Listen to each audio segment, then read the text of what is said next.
We moved here, and my wife did a research, and she wanted to live in the North Hills here because of the school district. And we went and looked at a bunch of Lutheran churches here, and we couldn't find one. We kept going past Ingomar. So I was Methodist, so we stopped in there, and we joined the United Methodist Church here in 1981. My wife had headaches.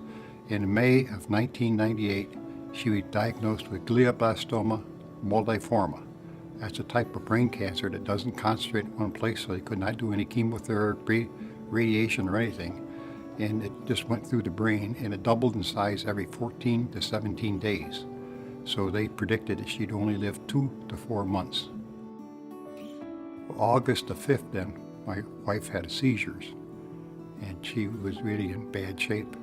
So that night, my sister came over to me and to her husband, who was on the back porch talking, and said, "Barb isn't going to last very much longer. You better go in there and pray with her." So I went in there and I prayed with her, and I could tell she wasn't going to last very long. So I walked out in the foyer, and I know my sister was way on top of the steps, and my brother-in-law was beside me. And all of a sudden, it became close to 8 o'clock, and the grandfather clock goes boom, boom, boom. Now the fifth boom, it shook the house. And the fifth, the sixth, the seventh, and the eighth.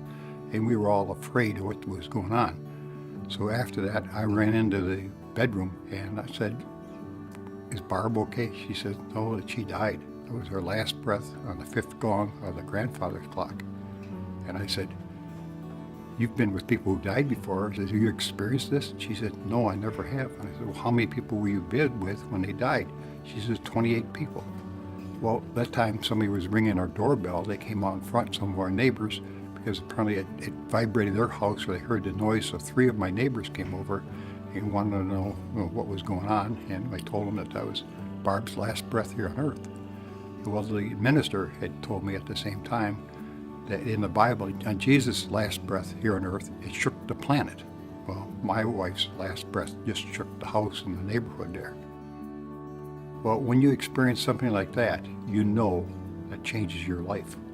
And ever since then, I have been talking with Jesus 3 to 6 times every day because of that. And that's the greatest thing that ever happened in my life here on earth.